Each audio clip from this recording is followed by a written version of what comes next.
سبيل الدموع سبيل مريح تنهدى يا صاحي كي تستريح وبث الدعاء. Saya pernah mendengar cerita tentang manusia masuk surga dan neraka. Di antaranya kisah tentang wanita tunasusila pelacur yang masuk surga karena menolong seekor anjing. Kisah seorang yang masuk surga tapi belum pernah sholat dan sujud, orang masuk surga dan neraka karena seekor lalat. Pertanyaan saya, apakah saat ini sudah ada umat Nabi Muhammad atau manusia yang sudah berada di surga neraka? Bukankah manusia akan masuk surga neraka setelah hari kiamat?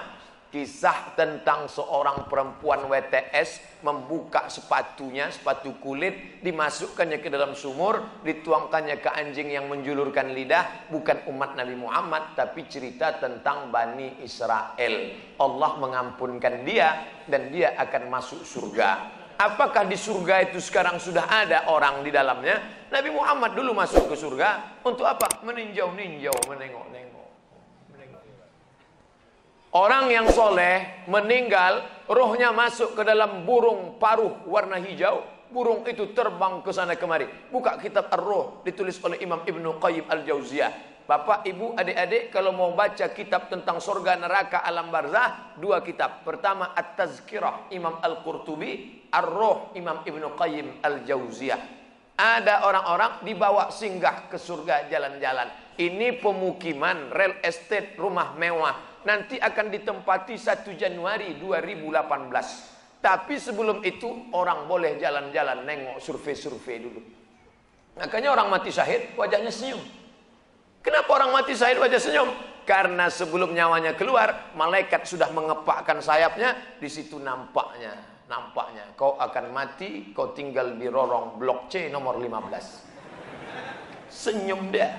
Nah, ini kita sekarang jangankan tempat surga, parkir pun payah. Apa hukumnya jika saya sholat sambil menutup mata agar sholat saya menjadi lebih khusyuk? Apakah ini tak boleh Pak Ustadz? Sebab dulu saya pernah tanya hal ini pada dosen agama, katanya ini tak boleh karena dianggap tak sopan pada Allah. Sementara jika mata saya terbuka, saya sulit untuk khusyuk. Adakah solusi untuk saya Pak Ustadz? Thanks. Ada gambar senyum.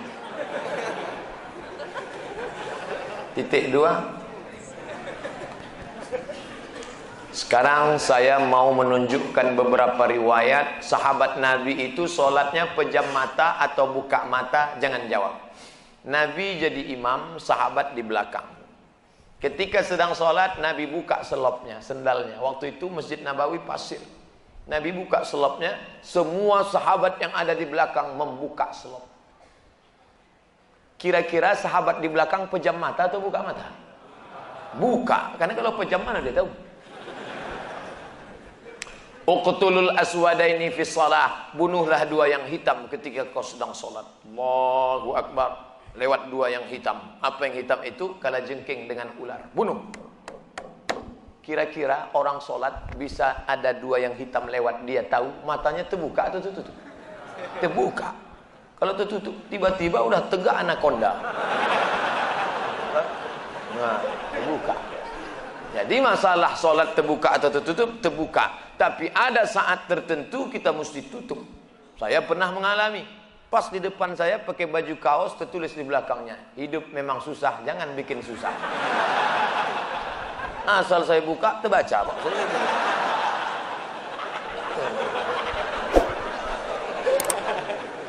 Jangan sholat ke masjid pakai baju bergambar-gambar, bertulis-tulis, pakai baju polos.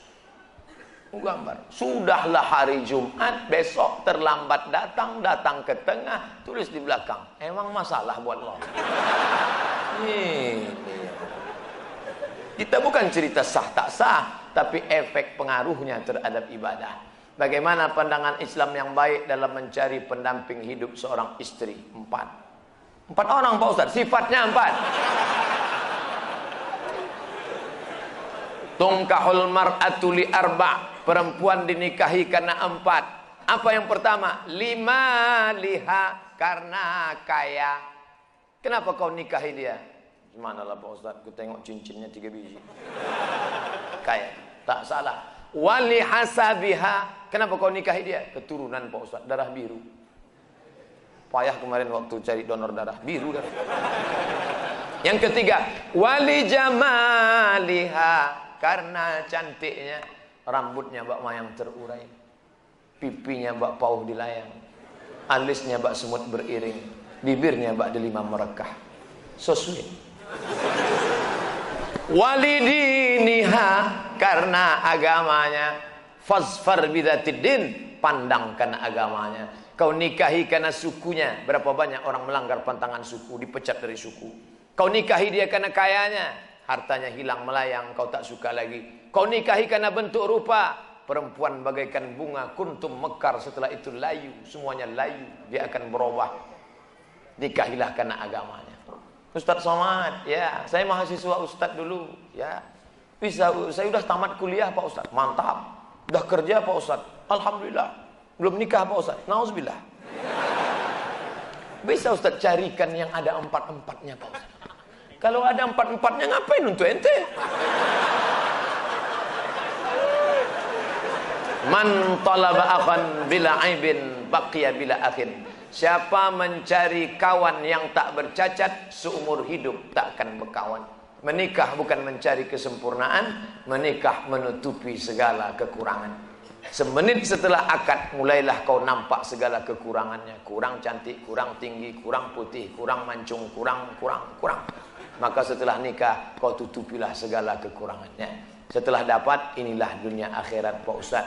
Jangan lagi matamu liar kemana-mana. Kalau laki-laki sudah menikah, nampaknya perempuan cantik di jalan, pulanglah ke rumah. Apa yang ada pada perempuan di jalan itu, ada juga di rumah. Walaupun bentuknya agak lain sedikit. Bagaimana Ustadz menjaga kesehatan begitu jadwal padat? Tadi masuk WA ke sahabat kita, apa kata dia? Kalaulah Ustadz Somad itu made in Jepang, sudah lama rontok. Lalu apa yang Ustadz minum, apa yang Ustadz makan? Semuanya doa jamaah. Cobalah tengok di YouTube, di Twitter, di Facebook, di BBM, doa jamaah. Amin, amin, amin, amin, amin. Semoga Ustadz sehat, semoga Ustadz istiqomah, semoga doa menumpang tuah pada doa, mulut-mulut, tangan-tangan yang soleh. Mudah-mudahan kita bersatu dalam kebaikan insyaallah. Berapa takbir Idul Fitri Pak Ustadz? Berapa hari? Dari mulai tenggelam matahari sore, petang, malam takbir, sampai sore tanggal 13. 10, 11, 12, 13. Allahu Akbar, Allahu Akbar, Allahu Akbar. La ilaha illallah, wallahu akbar. Allahu Akbar walillahil hamd. Sampai jam 2 malam suara tak serak-serak. Begitu ditengok, rupanya flash disk. Janganlah flash disk, orang lah. Ini banyak nanti flash disk ini masuk surga. CD masuk surga, flash disk masuk surga. Dilatihlah anak-anak muda kita. Latih anak-anak muda. Nih, takbir bukan cuma di masjid. Selama 4 hari itu takbir. Anak-anak, ibu-ibu di rumah sambil masak opor, masak rendang, masak gulai kambing. Allahu Akbar, Allahu Akbar. La ilaha illallah. Garamnya kurang. Apa yang membuat Ustadz tetap istiqomah berdakwah dari masjid satu ke masjid lain? Bukankah Ustadz sudah ada tawaran TV swasta untuk mengajak Ustadz mengisi acara di salah satu stasiun TV yang kita semua sudah tahu kalau tampil di TV bayarannya besar? Ya mau saya harus ganteng. Masuk TV itu 2, ganteng betul atau buruk betul? Saya pula kan tidak pala buruk, tapi ganteng pun tidak juga. Pakaian itu harus begini, harus begitu, itu yang tak bisa. Tapi yang paling berat ini jadwal. Jadwal harus gini. Saya tak bisa jadwal. Saya sudah penuh sampai 2018 Idul Fitri. Saya sudah. Nanti setelah itu barulah kita masuk ke TV-TV. Kok muat? Apakah memang ada hadis yang mengatakan tidak kujamin umatku 14 abad akan datang? Seandainya di sini memang ada, apa yang tidak dijamin? Syafaatnya atau ibadahnya? Mohon pencerahan. Tak ada. Nabi jangan berkecil hati hidup zaman sekarang. Apa kata Nabi sallallahu alaihi wasallam? Al ibadatu fil haraji kahijratin ilayya. Siapa yang tetap istiqamah beribadah padahal waktu itu banyak fitnah-fitnah, sama macam berhijrah bersama Nabi Muhammad sallallahu alaihi wasallam. Jadi jangan mengutuk nasib. Mengapa aku hidup di abad sekarang ini? Kenapa tak hidup zaman Abu Bakar, Umar, Utsman, Ali? Kalau mental model ini, hidup zaman dulu pun jadi Abu Jahal, Abu Lahab. Jangan berduka. Anak-anak muda, kalian yang banyak godaan, justru hebat. Ini anak-anak muda yang datang malam ini luar biasa. Tadi udah ada yang ngajak ke karaoke, ada yang ngajak ke night club, ada yang ngajak main gaple, ada yang ngajak dangdut. Dia tolak itu semua. Maka sama macam hijrah bersama Nabi Muhammad SAW. Tuh, bro, kita gimana karaoke malam ini? Tidak, aku mau ngaji ke sana. Ada Ustaz Somad datang. Itu. Setelah, jadi gimana? Pulang dari sana kita.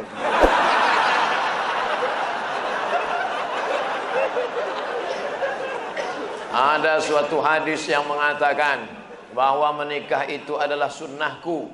Barang siapa yang tak mengikut sunnahku maka dia bukan umatku. Bagaimana dengan Imam Syafi'i? Karena dalam buku autobiografi Imam Syafi'i mengatakan beliau tak nikah. Imam Syafi'i menikah. Dari mana Ustaz tahu Imam Syafi'i menikah? Bacalah biografinya. Yang tak menikah itu Imam Nawawi. Betul, ada imam dalam mazhab Syafi'i, Imam Nawawi. Imam Nawawi tak menikah. Imam Ibnu Taimiyah tak menikah. Sayyid Qutb penulis fi Zilalil Quran tak menikah. Syekh Abdul Fattah Abu Ghuddah menulis satu kitab judulnya Al-Ulama Al-Uzzab Alladzina Atharul Ilma Ala Zawaj. Biografi ulama-ulama yang tak menikah sampai mati karena lebih memilih ilmu daripada nikah. Kenapa Ibnu Taimiyah tak menikah? Kalau Ibnu Taimiyah menikah, istrinya itu pasti tetap tinggal karena dia lebih lama di penjara daripada di luar penjara. Sayyid Qutb digantung 1966, mati dalam keadaan ditulisnya tafsir itu di penjara. Maka mereka itu memikirkan mudaratnya lebih besar. Tapi kalian yang muda sekarang jangan kalian ikut ini. Zaman Imam Nawawi dulu dia tak menikah. Perempuan zaman itu biji matanya aja yang nampak. Godaan tak kuat. Zaman sekarang perempuan biji matanya tertutup, yang lain terbuka. Jangan, jadi berubah zaman. Jangan kan aku mau ikut Imam Nawawi aja. Tak bisa, lain, tak bisa. Godaan luar biasa. Ini saya mau pulang nih, godaan yang paling terberat nanti jumpa pramugari lah. Besok habis sholat Jumat mau pulang. Sudah jelas pakai peci, pakai baju koko, pasang muka seram waktu lewat. Tetap ditegurnya. Nomor berapa? La ilaha illallah. Udah dapat nomor kursi duduk saya. Sengaja tak ada senyum-senyum. Tetap dia datang. Bapak seatbeltnya udah dipasang. Astagfirullahaladzim. Ramah betul lah dia.